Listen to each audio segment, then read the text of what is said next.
Good morning everyone, this is Fazal Khan and you are watching the online classes conducted by Daffodils Public Secondary School. I hope you all are well at your home and doing your studies regularly.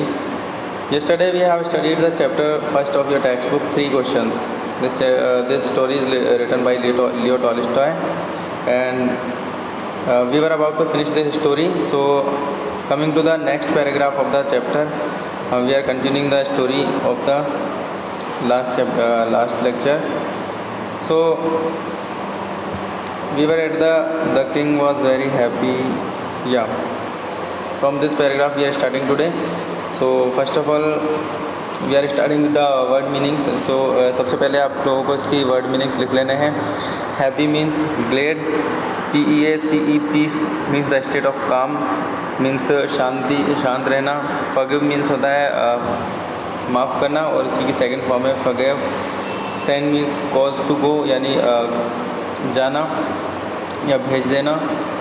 That belongs to a particular person, जो कि किसी particular person के लिए belong करता है. Look after means होता है take care करना यानी देखभाल करना.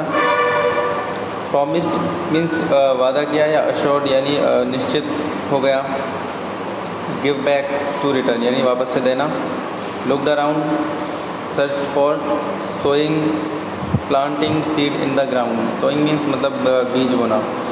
सीड्स मीन्स बीज होते हैं जो कि प्लांट लगाने के लिए जो होते हैं small hard part of the plant, जो कि प्लांट का जो छोटा सा हार्ड पार्ट होता है उसको सीड बोलते हैं, जो जिसको हम बीज बोलते हैं हिंदी में. Beg means to ask for यानी किसी से मांगना. So coming to the paragraph, the king was very happy to have made peace with his enemies so easily. यानी किंग बहुत ही ज़्यादा खुश था कि उसने अपने दुश्मन के साथ में बहुत ही आसानी से जो है उसको सुलह हो गई थी, यानी उसका राजीनामा जो भी होता है जो कुछ, यानी इतनी आसानी से उसका दुश्मन जो है दोस्त बन चुका था और उसने कुछ भी नहीं किया था उसको. तो किंग उसके वो सब देखकर हैप्पी था. सो हुआ क्या था लास्ट लेसन में, जो किंग था वो वहाँ हर्मिट के पास में गया था. तो एक घायल बेडेड मैन था यानी जो दाढ़ी वाला आदमी था आया था. तो वो उसकी जो कहानी थी हमने लास्ट में पढ़ी थी. तो उसको उस घायल को उसने मरहम पट्टी करके राजा ने जो है उसको संभाला था. तो इसीलिए उसकी जो दुश्मनी थी वो सब पीस में बदल गई, यानी उस बाद सब कुछ शांत माहौल हो गया. यानी बहुत इजीली इतना मतलब कुछ लड़ाई झगड़ा किए बिना ही दुश्मन जो था वो उसका दोस्त बन गया.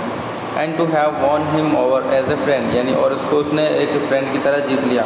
मीन्स आया था वो दुश्मन बन के, बट उसने जैसे ही उसके घाव की मरहम पट्टी की तो उसने क्या किया, उसको एज अ फ्रेंड मान लिया और उसको फ्रेंड का दिल जीत लिया एक तरीके से.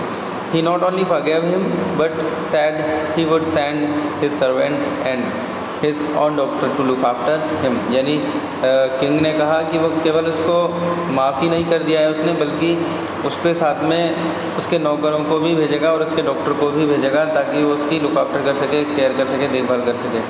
And he promised to give back the man his property. और उसने मैन को अपनी प्रॉपर्टी देने के लिए प्रॉमिस भी कर दिया कि मैं तुम्हें प्रॉपर्टी भी दूंगा.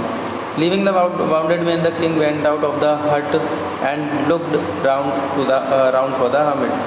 और जैसे ही राजा ने जो है वाउंडेड मैन जो था, घायल आदमी था, उसको छोड़ते हुए वापस से वो उसके पास में गया, हर्मिट के पास में, और हर्मिट की तरफ मुड़ा और उससे कहने लगा, before going away he wished once more to get answer to his questions. यानी जाने से पहले वो चाहता है कि उसकी इच्छा है कि उसके क्वेश्चंस के आंसर मिल जाए. यानी उसने उससे कहा कि एक बार अगर आप मुझे अब मेरे क्वेश्चंस के आंसर बता देते तो अच्छा होता.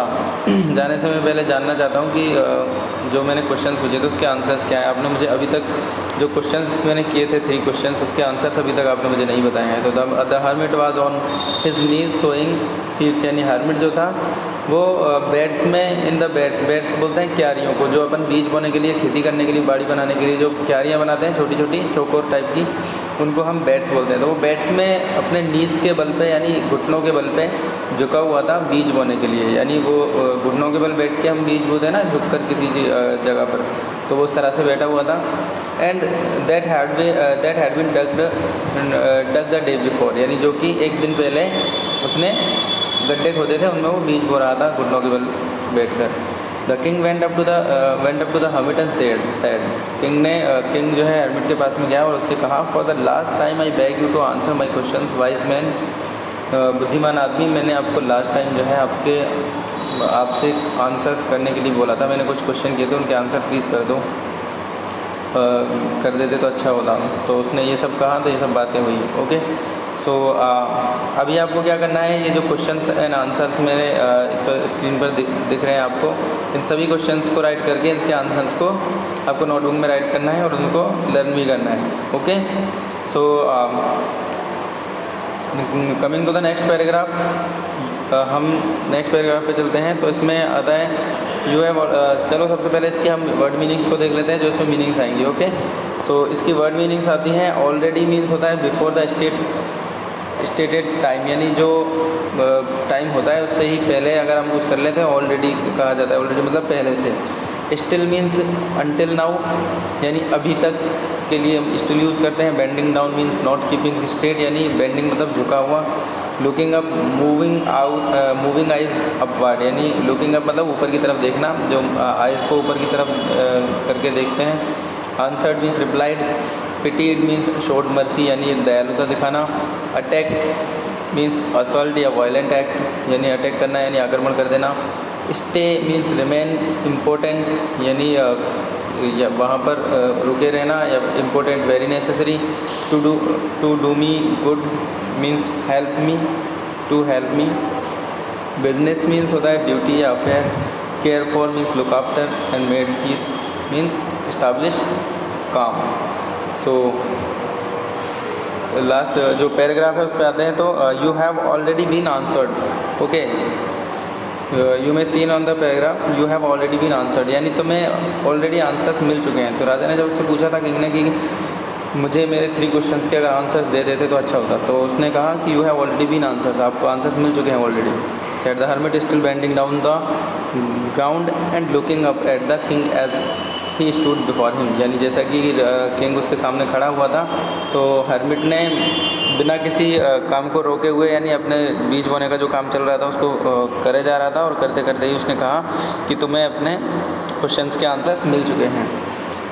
उसके बाद में किंग बोलता है how have I been answered, यानी मुझे कहाँ आंसर मिल गए हैं। व्हाट डू यू मीन, तुम्हारा इससे मतलब क्या है भाई कि आंसर्स तुम्हें मिल चुके हैं, मुझे कहाँ आंसर दिए, मुझे तो किसी ने आंसर नहीं बताए। तो हर्मिट कहता है डू यू नॉट सी, क्या तुमने नहीं देखा, या क्या तुम देख नहीं रहे हो कि if you had not replied my weakness yesterday, यानी if you had not pitied my weakness yesterday, यानी अगर तुम मेरी मुझ पर दया नहीं करते, कल मेरी वीकनेस पर दया नहीं करते। And had not dug these beds for me, और अगर मेरे लिए ये क्यारियाँ नहीं खोदते तो you would have gone away, you would have gone away, यानी तुम यहाँ से जा चुके होते। ठीक है, अगर तुम उस पर दया नहीं करते या फिर मेरा काम नहीं करते तो तुम यहाँ से क्या हो जाते, जा चुके होते। Then that man would have attacked you and you would have wished you to and you would have wished you had stayed with me, तो आप यहाँ से जा चुके होते और वो मैन जो था, घायल आदमी जो आया था, वो आप पर अटैक करता है, ना कि आपके सैनिक पर अटैक करता। ठीक है, तो you had stayed with me, you would have wished you have stayed, यानी तुमने जो इच्छा की थी कि तुम मेरे साथ में रुके रहे। So the most important time was when you were digging the beds, यानी इसलिए जो मोस्ट इम्पोर्टेंट टाइम था वो क्या था, वो टाइम था जब आप मेरे साथ में बेड्स को डिग कर रहे थे, यानी जो क्यारियाँ खोद रहे थे, वही आपका सबसे इम्पोर्टेंट टाइम था। अगर तुम उस टाइम पे यहाँ थे तो बच गए, और अगर उसी टाइम पे तुम उसके पास में होते, अगर वहाँ पर वापस चले गए होते तो तुम्हें वो मार देता और घायल कर देता। And I was the most important man, और उस टाइम पे मैं आपके लिए सबसे इम्पोर्टेंट आदमी था। And to do me good was your most important business, और मेरे लिए अच्छा करना आपके लिए सबसे इम्पोर्टेंट काम था। मेरे लिए जो कुछ भी आपने अच्छा किया, ये सब जो क्यारियाँ खोदी, ये सब किया, मेरी हेल्प की, ये मेरी हेल्प करना तुम्हारे लिए सबसे इम्पोर्टेंट काम था। तो तुम्हारे 3 क्वेश्चंस के आंसर चाहिए कि जब तुम यहाँ पर रुके रहे तो यही टाइम तुम्हारा सबसे इम्पोर्टेंट था, उस टाइम पे आपको क्या करना था, यहाँ पे रुके रहना था, और आप यहाँ पे रुके रहे। और उस टाइम पे जो मोस्ट इम्पोर्टेंट पर्सन था वो मैं था, और जो मोस्ट इम्पोर्टेंट काम था वो ये था आपका कि मेरे लिए मेरी हेल्प करना। Afterwards when the man ran to us, यानी जब आदमी हमारी तरफ भागकर आया, उसके बाद में जो घायल होकर जो आदमी हमारे पास में आया था, तो the most important time was when you were caring for him, यानी सबसे इम्पोर्टेंट टाइम जो था वो क्या था, जब तुम उसकी हेल्प कर रहे थे, केयर कर रहे थे। बिकॉज इफ़ यू हैड, क्योंकि अगर तुम उसकी केयर नहीं करते तो वो क्या हो जाता, if you had not dressed his bound he would have died without having made peace with you, यानी वो तुम्हारे हृदय को शांत किए बिना ही मर जाता है, यानी तुम्हें पता ही नहीं चलता कि ये कौन है कौन नहीं था, और तुम्हें जो खुशी मिली है अभी कि तुम्हारा एक इतना अच्छा फ्रेंड बन चुका है और ये सब चीज़ें, तो वो तुम्हें नहीं मिल पाती। So he was the most important man, इसीलिए वही आदमी आपके लिए उस वक्त सबसे इम्पोर्टेंट था। And what you did for him was your most important business, और जो कुछ तुमने उसके लिए किया, यानी उसकी पट्टी करना, मरहम करना, वो सब वही सब आपका जो है सबसे मोस्ट इम्पोर्टेंट बिजनेस था, वही मोस्ट इम्पोर्टेंट काम था। तो हर टाइम पे अच्छा करना, एक अच्छाई का काम करना, यही जो है हमारे लिए सबसे मोस्ट इम्पोर्टेंट चीज़ है, मोस्ट इम्पोर्टेंट मैन और मोस्ट इम्पोर्टेंट वर्क होता है। सो नेक्स्ट पैराग्राफ में आते हैं, तो इसमें वर्ड मीनिंग मैं आपको बाद में बता देता हूँ, उसका पहले पैराग्राफ रीड कर लेते हैं। अगेन ये क्वेश्चन आंसर्स हैं, ये आपको वापस से स्क्रीनशॉट लेके वीडियो पॉज करके इसमें से लिखने हैं और लर्न करने हैं नोटबुक में। देन रिमेंबर देन, जो साधु है वो कहता है, remember then there is only one time that is important and that time is now, यानी हमेशा सिर्फ एक ही समय इम्पोर्टेंट होता है जो अब है, जो वर्तमान है वही समय इम्पोर्टेंट है, जो फ्यूचर में आने वाला है उसका कोई इम्पोर्टेंस नहीं, उस पर हमारा कोई बस नहीं चलता, जो पास्ट बीत चुका है उस पर भी हमारा कोई बस नहीं चल सकता, वो काम हो चुका है, कंप्लीट हो चुका है और अब हम उसमें कुछ भी सुधार नहीं कर सकते। कहते हैं ना कि काश मैं 1 साल पीछे चला जाऊं तो मैं ये सब कुछ बदल दूं, वो सब कुछ कर दूं, काश मुझे फ्यूचर पता चल जाए तो मैं पहले से ये करके तैयारी रखूं, ये सब चीज़ें। तो फ्यूचर और पास्ट किसने देखा है, तो सबसे इम्पोर्टेंट जो टाइम है वो है नाउ। नाउ मीन्स अब, और अब का मतलब होता है प्रेजेंट, वर्तमान। तो सबसे जो इम्पोर्टेंट टाइम होता है, जो आपके फर्स्ट क्वेश्चन का आंसर है वो ये है कि सबसे इम्पोर्टेंट काम है अब, यानी जिस टाइम पे तुम खड़े हुए हो यहाँ पर, वो टाइम आपके लिए सबसे इम्पोर्टेंट है। और it is the most important time because it is the only time we have any power to act, यानी यही टाइम है जिस पर हम कोई भी पावर रखते हैं, कोई भी शक्ति हमारे हाथ में है, यानी इसको बदल देने की, इस पर कुछ भी कर सकते हैं हम इस टाइम में। फ्यूचर के टाइम को हम कोई हमारा बस नहीं चलता और पास्ट के टाइम पर भी हमारा कोई बस नहीं चलता। So the most important time is now. The most necessary person is the person you are with at a particular moment, यानी मोस्ट इम्पोर्टेंट पर्सन आपके लिए वो है जो उस पर्टिकुलर मोमेंट पर आपके साथ में है, जो पर्सन आपके साथ में इस पर्टिकुलर टाइम पर है, यानी अब आज आपके साथ में कौन है, वही पर्सन आपके लिए इम्पोर्टेंट होना चाहिए, वही पर्सन आपके लिए इम्पोर्टेंट है। For no one knows what will happen in the future and whether we will meet anyone else, यानी कोई नहीं जानता कि हमारे फ्यूचर में क्या होने वाला है और किसको हम मिलेंगे आगे जाके, तो उस पर्सन के बारे में हमें कोई जानकारी नहीं है कि आगे हमें कौन मिलेगा। तो अभी जो हमारे साथ में है वही हमारे लिए इम्पोर्टेंट है। और the most important business is to do that person good, और हमारा सबसे इम्पोर्टेंट काम क्या है, उस पर्सन के लिए हमारे लिए सबसे अच्छा काम करना, यानी उस पर्सन के लिए हमें गुड से गुड ज़्यादा मतलब अच्छी चीज़ें सोचना, उसके बारे में अच्छा करना, यही हमारा मोस्ट इम्पोर्टेंट बिजनेस होता है अब के लिए। So because we are send into this world for that purpose alone, यानी हम जो इस वर्ल्ड में, इस दुनिया में आए हैं, वो सिर्फ इसी पर्पज़ के लिए आए हैं कि किसी के साथ में लोगों का, दूसरों का अच्छा करना, दूसरों के लिए अच्छा करना। तो ये हम इसके जो किंग होता है उसको तीनों क्वेश्चन के आंसर मिल जाते हैं। तो फर्स्ट क्वेश्चन का आंसर मिलता है कि देखो सबसे इम्पोर्टेंट टाइम क्या है, अब, क्योंकि अब पर आपका बस चलता है, पास्ट पर नहीं चलता और फ्यूचर पर भी नहीं चलता। आप अब में कुछ भी बदल सकते हो लेकिन फ्यूचर और पास्ट में नहीं बदल सकते। सो सबसे इम्पोर्टेंट टाइम है नाउ, एंड नाउ जो पर्सन आपके साथ में है वो आपका मोस्ट इम्पोर्टेंट पर्सन है, क्योंकि आगे आपको कौन मिलने वाला है उस पर आपको आप उसको नहीं जानते और पहले आपके साथ में कौन मिला था उसके साथ भी अब जो आपने कर दिया है उसको कुछ नहीं कर सकते, कुछ चेंज नहीं कर सकते। किसी को आपने भला बुरा कह दिया है उस पर भी आप कुछ नहीं कर सकते, उसको बदल नहीं कर सकते। किसी के साथ में अच्छा किया है उसके साथ बुरा करना है तो वो भी आप नहीं कर सकते। सो पास्ट पर और फ्यूचर पर आपको कौन मिलने वाला है और कौन मिल चुका है उससे कोई मतलब नहीं है। जो भी आपके साथ में है उसके साथ में अच्छा करो, यही आपके लिए मोस्ट इम्पोर्टेंट पर्सन होता है और वही उसके साथ में अच्छा करना ये आपका मोस्ट इम्पोर्टेंट बिजनेस होता है।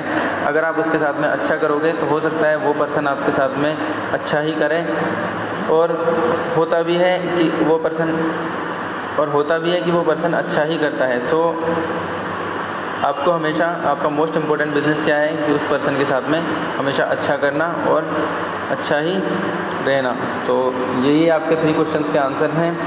सो फिर किंग वहाँ पर चला जाता है और उसके बाद में उसको सेटिस्फेक्शन मिल जाता है तीनों क्वेश्चन से। और आई थिंक कि आपको भी सेटिस्फेक्शन मिला होगा कि really these 3 questions are very perfect, यानी सारे जो आंसर्स थे बहुत परफेक्ट थे और बहुत परफेक्शन था इनके अंदर। तो आई होप कि आपको स्टोरी समझ में आई होगी, और नहीं भी अगर कुछ समझ में नहीं आया है तो आप पूछ सकते हैं, आप मैसेज कर सकते हैं, कॉल कर सकते हैं। So these are the questions, ये क्वेश्चंस हैं आपके अगेन। तो ये जो पैराग्राफ के बाद में जो क्वेश्चन है उसको आपको इसी टाइप में अलग से लिखना है और उनके बाद में इनके आंसर्स करने हैं। और उसके बाद में आपको जो क्वेश्चन आंसर्स का एक पूरा का पूरा वीडियो है वो मैं अलग से वीडियो अवेलेबल करा दूंगा, या फिर आपको PDF अवेलेबल हो जाएगी। सो जैसा भी आपका होगा वो नेक्स्ट वीडियो में आपको पता चल जाएगा। तो अभी तक आपके लिए यही वर्क है कि आप इनकी मीनिंग्स को राइट करें और ये क्वेश्चन आंसर्स को राइट करें और लर्न करें। Okay, so thank you guys, stay home, stay safe and stay healthy. Have a nice day.